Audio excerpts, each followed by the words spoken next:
All right, back with you, San Diego sports leader. It is the Mighty 1090, an 8 o'clock start time tonight. That means pregame right here on the Mighty 1090 with some guy named Jordan. Starts at 7:30 or so. It's going to be San Diego State and Fresno State live from Viejas Arena. We've talked about it here yesterday, a little bit today. 12-6 on the season, 5-0 in conference play. And here comes Fresno State tonight on a Tuesday. Let's say hello to Brian Dutcher. He is the AHC, the HCIW of the San Diego State Aztec basketball program. Dutch, as always, good to talk to you.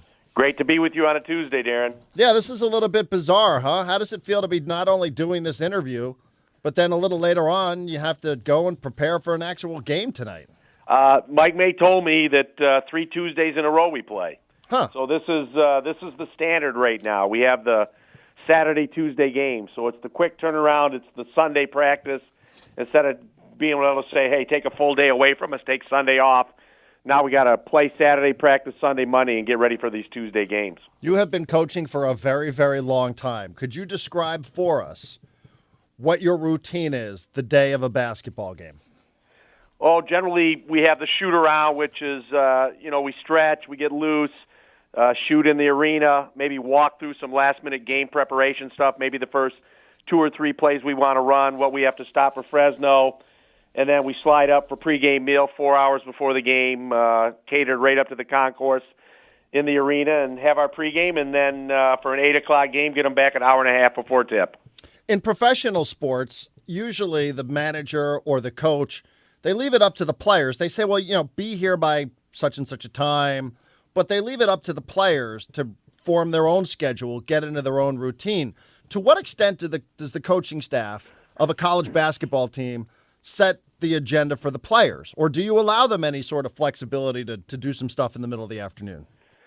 They're pretty free. Once we're done with pregame, they have those couple of hours to go back and put their feet up. Obviously, right now, we don't start school till tomorrow, so they're free most of the day today. I'd imagine some of them will get into the Jeff Jacobs Jam Center and get some shots up early. And then everyone's routine is different. Even though they're all required to be there an hour and a half before tip, some of them come 2 hours and get a little extra work in, whatever they feel comfortable with. The one thing we do require is we always start our stretching 70 minutes before tip, and we try to keep them in a routine once we get them in the building. But they pretty much have their own routine when they're away from us. So they have to be there at 6:30, and then they have to be on the court at 6:40 tonight. Stretching starts exactly 70 minutes before tip. Okay, there you go. Brian Dutcher, AHC, HCIW. Dutch, you guys are 12-6 overall. You guys are 5-0 in conference play. I don't know what you make out of that, but I'll ask, how did you get off to such a hot start here? Especially, it's not like the schedule was loaded where you guys are playing a bunch of home games. You had to go and travel, play at Utah State. You had to travel, play at Colorado State. You had to have a quick turnaround, go up, play back on the road at Boise State. That 5-0, that's not just, hey, we played 4 home games. That's a really, really legitimate start to your conference schedule so far. Absolutely. To get 3 road victories this early in the conference is a real credit to our kids and our coaching staff to have them ready to go on the road and play. I think we're getting better offensively, Darren. I think we're getting more comfortable with roles and where the players need to be and who's capable of making what plays. And so I think that comfort has helped us offensively.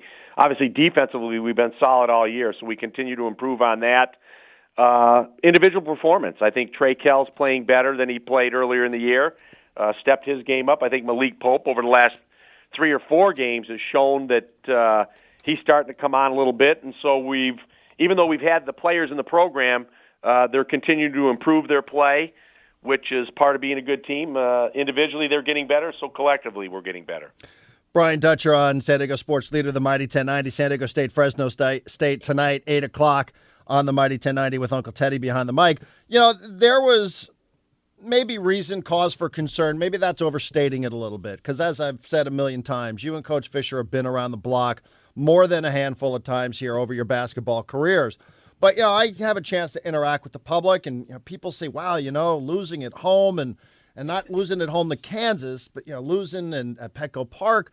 People were a little bit concerned here, and not that it's a righted ship necessarily. You still have a bunch of games to go. I don't think anybody's ready to, automatically put your name there into the NCAA tournament. but how much concern, at least from the coaches here? Or did you expect that this was going to take a little while for all these parts to start to fit with one another? That's the beauty of college athletics, Darren. I mean, we're not the San Antonio Spurs where we have Tim Duncan, Tony Parker, and Ginobili for 14 years.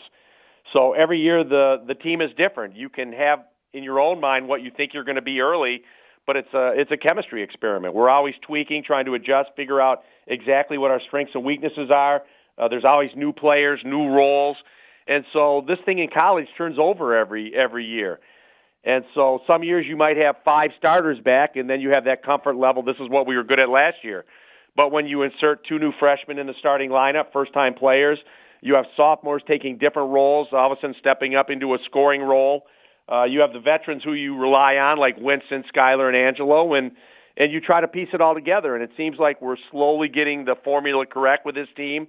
We're playing good basketball, but that doesn't mean that we can't get better from where we are. There's always a chance you could slip up against good competition. But, no, we're happy with where we are right now, and the formula seems to be working. Brian Dutcher, the AHCHCIW. Dutch, last year, you guys, if I'm not mistaken, you finished somewhere in the top 2 or 3 defensively, points allowed per game. And I brought this up last week that you guys have snuck back up there inside of the top 10. Last week, I think it was 7th. It might be 6th even today. This has somewhat been the hallmark of Steve Fisher, Brian Dutcher, Hudson, your coaching staff as a whole. It's kind of been the hallmark of how you guys want to play. Tough, man-to-man defense. Did you expect to be this good this soon again, given all the moving parts from what we just discussed there, all the different players having to fit in with one another? Yeah, I think, to be honest with you, my own opinion is I'm a little bit surprised that we're this good defensively because of the new guys. Right. We're still not where we need to be defensively. Individually, we've got some guys that are still making a lot of mistakes. But that's the nice thing of having Skyler sitting behind everybody, the all-time leading shot blocker in the history of the conference. So he's able to cover up for a lot of mistakes by protecting the rim. And so I think we still have room to grow defensively. Even though we're ranked high, I think this team can get better as our individuals learn where to be on the floor in certain situations, when they have to stunt at a shooter, when they have to give full-body help, when they have to get under a screen or over a screen. I think our young kids continue to get better, and as they improve, I think our defense still has upside to it. All right, Malik Pope is playing much better than he played first couple of games out of the jump. What's the difference here, Malik Pope now, the Malik Pope that we've seen for the last 3, 4, 5 games or so versus how he started his season? Yeah, I think the easy thing to see is he's making shots, and that's the thing we all like, and he's making the mid-range, he's made a couple threes. And so that's easy for all of us to say, hey, that's why he's getting better. I think it's more than that.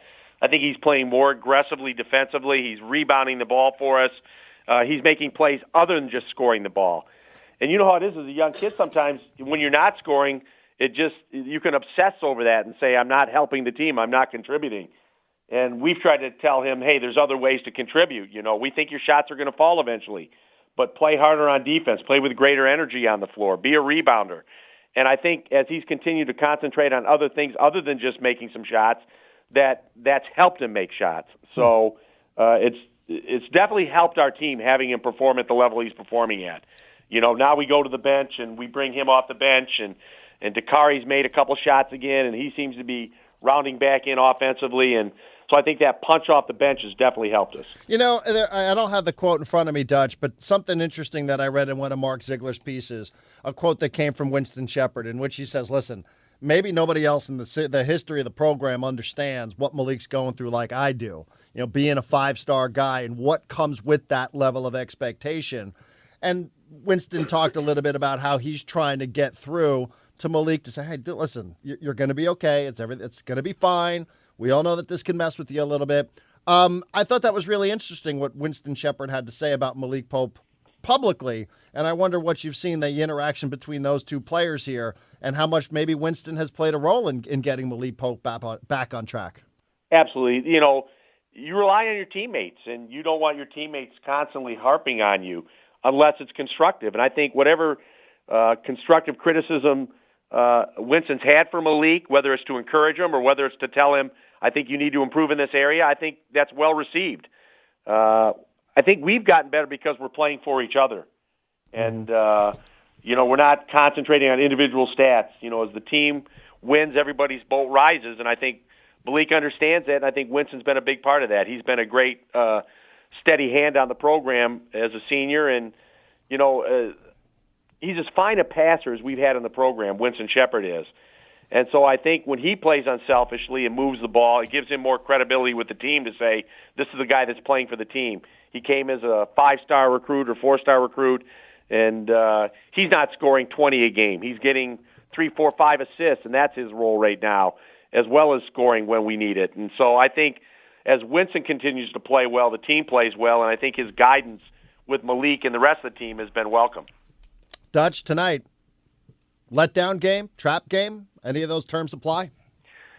I think it's a game our kids know, having lost at Fresno. They broke our win streak against California schools, that they have our full attention and respect. They're talented, they're strong, they rebound the ball. They have an elite player in Marvell Harris, who I think had 35 or 6 last game, and we know what's coming in here today. We played really competitive games with them, and I think it's going to be a battle. I think our kids know that, and we're excited to see if we can continue to improve as a team and play against a very good Fresno team. That was very well done here. So do those terms apply, or do you believe in those kind of terms?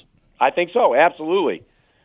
I mean, I think it's a pick-em game. I mean, I think people feel they're going to play with us and compete with us. And, they won at Vegas this year. They played very well, and they're the same overall record as us. They have veterans coming back.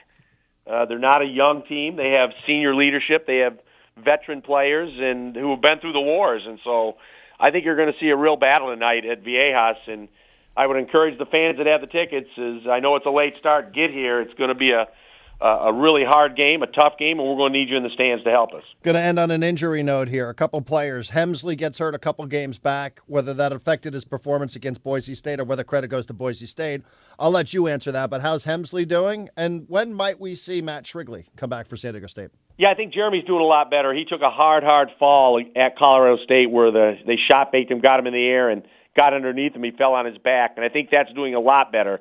I think his game at Boise is a Fresno, a freshman on the road playing in a very tough environment against a very good team. So I think they had a lot to do with his performance. He's tweaked a little bit as to how he's approaching this game, especially shooting the ball, and hopefully that will help. And then Matt Shrigley, we're going to put him in uniform tonight and let him go through warm-ups. He's not going to play, but just having him in uniform, having him in warm-ups means we're a step closer to getting him back. So the exact game and time, I'm not sure, but I would anticipate we'd see Matt Shrigley back on the Aztec floor, helping us win games in a very short future. Out of curiosity, why put a guy in uniform if you're not going to use him in the game? What's that all about? I think Matt wants to feel like he's back in uniform and not sitting on the sidelines in street clothes. He wants to get back in warm-ups. He wants to start having that experience of getting himself game ready mentally. And I think it's great. I think Matt wanted to be in uniform. He wanted to be out there warming up. And so in his own mind, he's getting ready to go. And to have a player of Matt's quality back in the lineup is going to be great for the Aztecs. And hopefully over the next 2 weeks, we'll have Matt back on the game floor.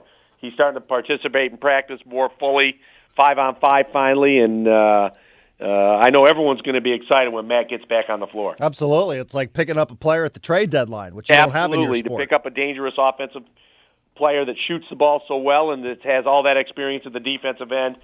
Matt could be a real key for us down the stretch. Hey, Dutch, good luck tonight, 8 o'clock, San Diego State, Fresno State. You can listen to it starting at 7:30, pregame show with the Jordan Caruth. Dutch, best of luck. We'll talk to you soon. Thanks, Darren.